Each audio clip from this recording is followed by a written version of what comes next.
Bonjour Claude Hartmann.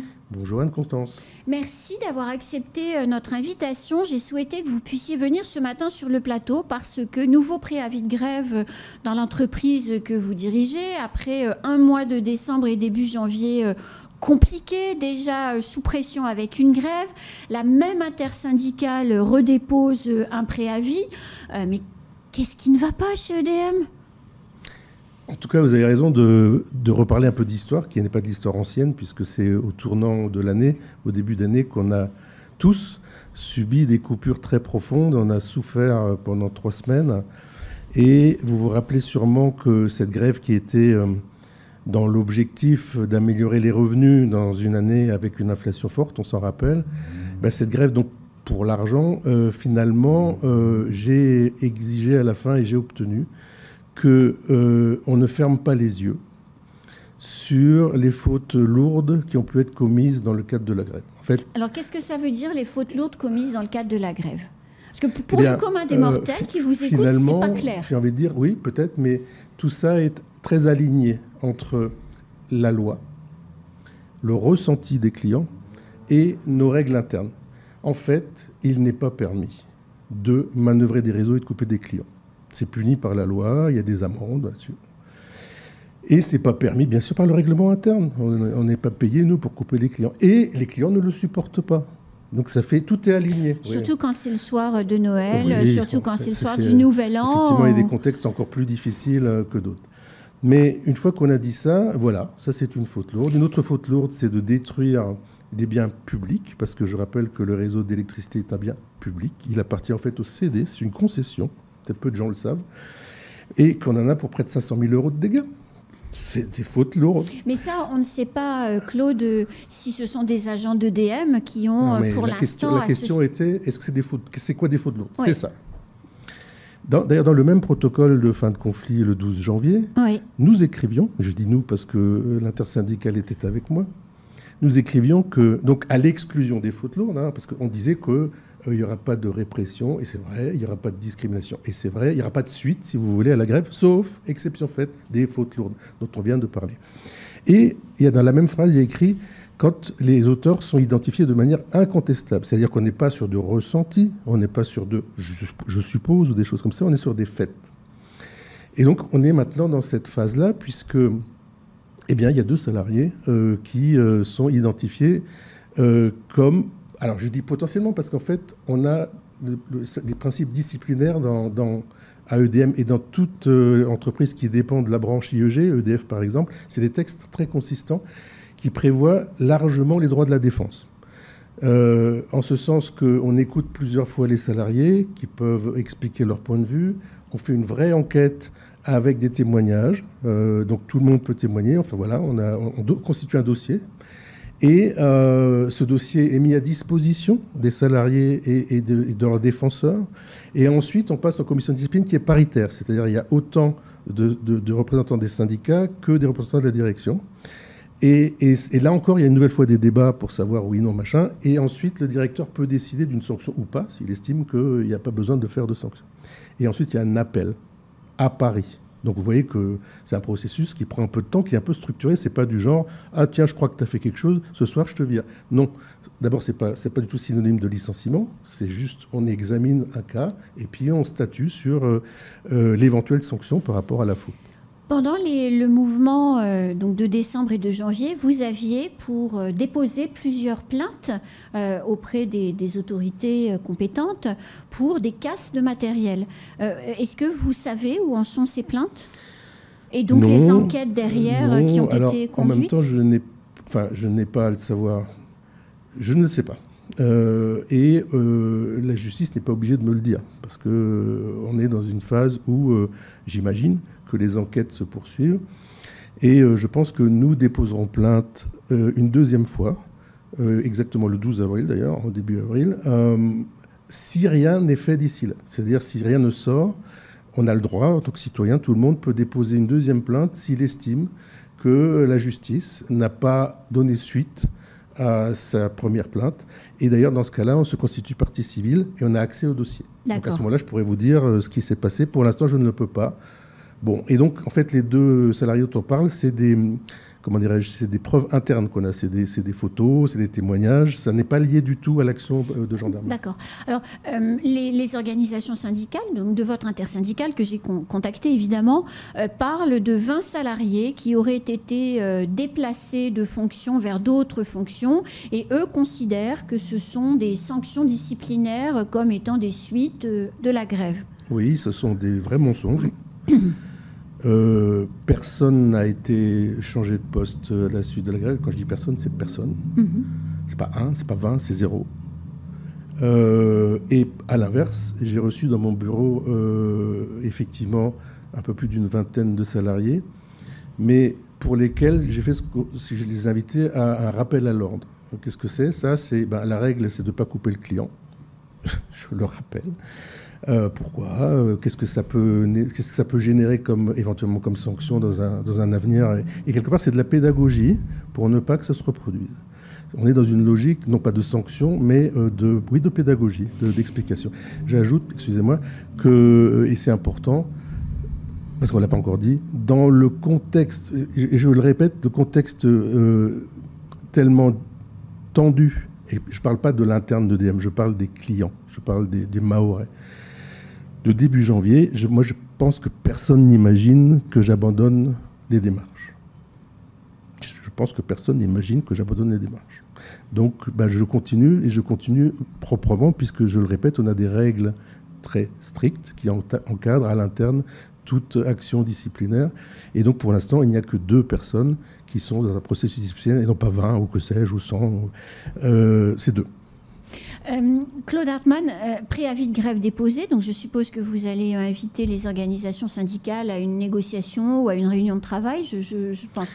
Oui, qu'avez-vous prévu ? C'est fait, mais là encore, c'est d'ailleurs, ça permet de dire, à livre ouvert, nos règles, le principe c'est un préavis doit être déposé 5 jours francs avant le début, c'est le cas puisqu'il a été déposé avant-hier.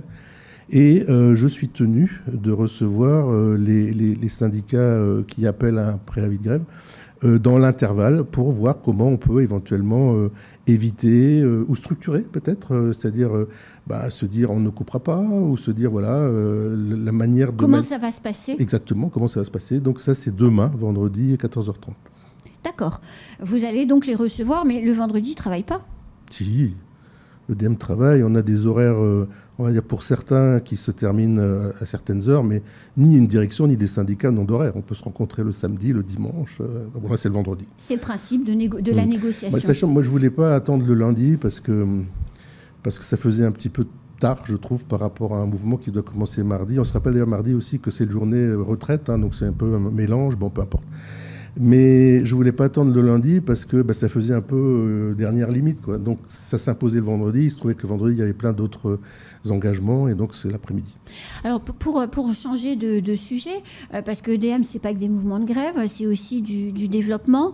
La dernière fois que vous êtes venu sur ce plateau, on parlait du plan pluriannuel de l'énergie. Vous expliquiez qu'il était en phase de finalisation à la préfecture pour la longue phase et qu'il y avait un dispositif transitoire pour les 2 prochaines années. On en est où, Claude Hartmann, de ce plan pluriannuel de l'énergie ? Parce qu'il y a des investissements conséquents derrière. Absolument. On en est où ? On aura sûrement du neuf autour de mi-mars, enfin je l'espère en tout cas, puisqu'on a un conseil de surveillance et que dans ce conseil de surveillance, l'État siège. Et donc on a comme ça tous les 3 mois précisément l'état de l'art, j'ai envie de dire, en matière de signature de la PPE provisoire, comme vous disiez. On peut espérer que ce sera des bonnes nouvelles. Mais au-delà de ça, puisque dedans, nous, on sait ce qu'il y a plus de photovoltaïque et la conversion bioliquide.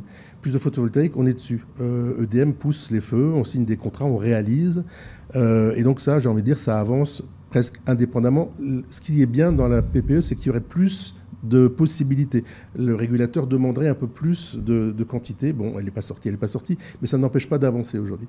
Et la conversion au bio, en fait, on n'est pas du tout à l'arrêt. Vous avez vu sûrement dans les journaux que, ça y est, la Réunion passe au bioliquide. Il y a eu des annonces. En début de semaine, c'est ce qu'on se disait déjà l'an dernier, mais maintenant c'est réel, c'est l'année 2. Et en fait, il va y avoir pas moins de 5 bateaux par mois qui amène du bioliquide de France jusqu'à la Réunion. Ça veut dire qu'il va y avoir du produit dans l'océan Indien. Ça, c'est intéressant. Moi, je suis en contact avec les personnes qui organisent ce flux. Donc, c'est Total Énergie et Centre-Ouest Céréales? Alors, a priori, c'est pas Total Énergie, c'est Centre-Ouest Céréales. Enfin, pardon, pas Centre-Ouest Céréales. D'ailleurs, c'est des céréaliers. Excusez-moi, peu importe, on va pas dire le nom, mais c'est pas un pétrolier, ce serait des céréaliers. Mais ça, c'est l'affaire d'EDF, puisque. Mais c'est EDF qui gère. Ah ben oui, parce que c'est la réunion EDF PEI. Peu importe, c'est EDF. Ce que je voulais vous dire, la bonne nouvelle, c'est qu'insérer dans ce flux la centrale de Badamier, c'est très facile. Parce que c'est une petite quantité par rapport aux énormes quantités que vont consommer les moteurs de la centrale de Port-Est à La Réunion. Et ça, c'est bien. Ça veut dire qu'il y a du produit dans le coin. On va pouvoir prendre en passant les quelques milliers de tonnes nécessaires pour Badamier en flux continu. Et finalement, pour y arriver, il n'y a plus qu'une chose à faire, c'est un petit bout de tuyau à poser dans l'eau, dans la baie de Badamier. Il y en a déjà un, parce que les gens ne le savent pas. Celui qui existe aujourd'hui, il est pour les pétroliers. Il laisse passer le kérosène, il laisse passer l'essence et le diesel pour petite terre. Il en faut un deuxième parce qu'on n'a pas le droit de mélanger le kérosène et le bioliquide. Très bien. Et donc, ce deuxième tuyau, j'ai les plans. On va passer des appels d'offres. On attend juste, pour signer après la commande, on attendra le feu vert. Mais en tout cas, on avance pour permettre, donc, finalement, il y a des bateaux, il va y avoir un tuyau. Et le jour où la PPE sort, on démarre et on passe au bio. Donc, si je comprends bien, ces débuts de travaux, vous les prévoyez, de pose de tuyaux, vous les prévoyez pour quand? Alors, c'est juste peut-être là qu'il y a l'inconnu. L'appel d'offres, je le prévois pour bientôt. Les plans, ils existent. Le prix, je le connais. C'est autour de 10 millions d'euros, quand même. De poser le tuyau? Oui. Ah oui, quand même. Ah oui, non, de toute façon, toute investissement de production, c'est tout de suite... ah oui, c'est très très cher quand même. Et vous émargez sur les fonds européens ou vous financez directement? Pas du tout. Qui paye 10 millions d'euros? C'est simple. Alors, pourquoi est-ce qu'on n'est pas sur les fonds européens, ni sur les fonds mahorais d'ailleurs? La continuité territoriale fait que, dans toutes les îles françaises, l'électricité est au même prix qu'en métropole. Donc, actuellement, elle monte, mais c'est un problème national. Oui, bien sûr. Évidemment, ça coûte beaucoup plus cher à fabriquer dans une petite île qu'en Europe avec le nucléaire. Donc, la différence, elle est payée rubis sur l'ongle. Par la Caisse des dépôts et consignations, mais en réalité, quand on regarde de près, c'est pris sur les factures de tous les Français. Ah, génial. Et oui, ça s'appelle la continuité territoriale, si vous voulez. C'est pour ça qu'en Creuse, il y a aussi des routes, alors que c'est quand même moins peuplé que Paris. C'est les mêmes motifs, si vous voulez. C'est les mêmes façons de raisonner. Les routes, on n'en fabrique pas beaucoup. C'est la France, ça, madame, si vous voulez. C'est le côté continuité territoriale. Très bien. Mais c'est une très bonne nouvelle. Donc, ce qui veut dire que les 10 millions d'euros sont... Le budget est bouclé. Budget est bouclé. Et de toute façon, quand on a des investissements lourds, comme le poste de SADA ou les lignes aériennes, EDM étant un bon payeur, excusez-moi du lapsus, EDM est un bon payeur et donc on n'a aucun problème pour lever des fonds avec les banques. Ça, c'est zéro problème. Donc, bientôt ça commence, mais bientôt c'est avant juin. Allez, faisons le pari. Écrivons au ministre pour être sûr que ça se passe avant juin, mais en tout cas, c'est sur les tables visiblement de Bercy, toujours encore, désolé, parce que c'est là que ça attend un peu.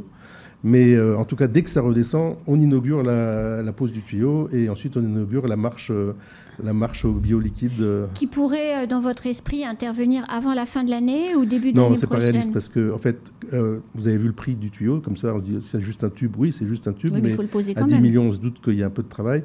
Oui, il faut le poser. On aura besoin d'autorisation, qui existe, puisque, comme dit, il y a déjà un tuyau, donc il sera juste à côté. Mais enfin voilà, on a quelques aspects administratifs et puis il y a le chantier. Donc non, je ne pense pas que ce soit avant la fin de l'année, mais enfin voilà, on est prêt. On est dans les starting blocks et ce qui a bougé par rapport à la fin de l'année dernière, c'est que les études techniques sont maintenant bien avancées. On va pouvoir démarrer dès que le feu vert est donné. Et une dernière question, Claude Hartmann, parce que vous le savez bien, et je suppose que vous êtes, comme tous les habitants de Mayotte, un peu perturbé par les questions d'eau potable et de capacité de production. Comment on fait pour avoir de l'eau au robinet? Est-ce que du côté d'EDM, sur la production d'électricité, dans les prévisions à terme, est-ce qu'on est bon? Enfin, est-ce qu'on va tenir? Est-ce qu'il ne va pas nous manquer un moteur, une usine, quelque chose dans les années à venir? Si, mais la date est connue, c'est 2028. Alors, elle peut bouger un peu en fonction qu'une usine de dessalement ou pas. Une usine de dessalement, ça pourrait représenter 6-7% d'augmentation de l'énergie. Donc, ça fait une marge d'escalier, mais ce n'est pas non plus le double. Bon. Et nous, on imagine que ça va se construire... alors, j'ai peut-être tort, mais pas dans les 2-3 ans qui viennent. Et donc, dans nos scénarios, pour l'instant, c'est 2028 où il faudrait rajouter un nouveau moteur. effectivement. Et c'est d'ailleurs l'objet de la PPE aussi, parce que là non plus, on ne peut pas le faire sans l'accord. Et c'est inscrit dans la PPE, ce nouveau moteur? Alors, il est inscrit un nouveau producteur, oui, un nouvel équipement. Et on a même mis la puissance dedans, de l'ordre de 12 MW, en 2028, tout ça est clair. Et il y a a priori un appel à concurrence pour savoir qui le fera. Donc, ce n'est pas forcément EDM? Ah non, bien sûr que non. Enfin, bien sûr que non. Moi, je le regrette, mais c'est la loi française. La production est en concurrence. Donc, Albioma pourra parfaitement postuler à côté de nous. Voilà. Ah ben très bien, ben voilà une information Vous ne incroyable. saviez pas ça? Mais non, je ne savais pas en ça, France, Claude et donc Hartmann. dans les îles, la production est en concurrence. Et donc, on fait des appels d'offres. Comme sur le solaire. Le solaire, tout le monde se bat pour avoir les marchés. Les marchés, c'est pareil. Très bien, ben écoutez, merci beaucoup. Vous allez donc revenir bientôt pour nous expliquer tout ça plus en détail. D'accord. À bientôt, Anne-Constance. À bientôt, Claude Hartmann. C'est la fin de ce temps de parole. Tout de suite, la suite de nos programmes.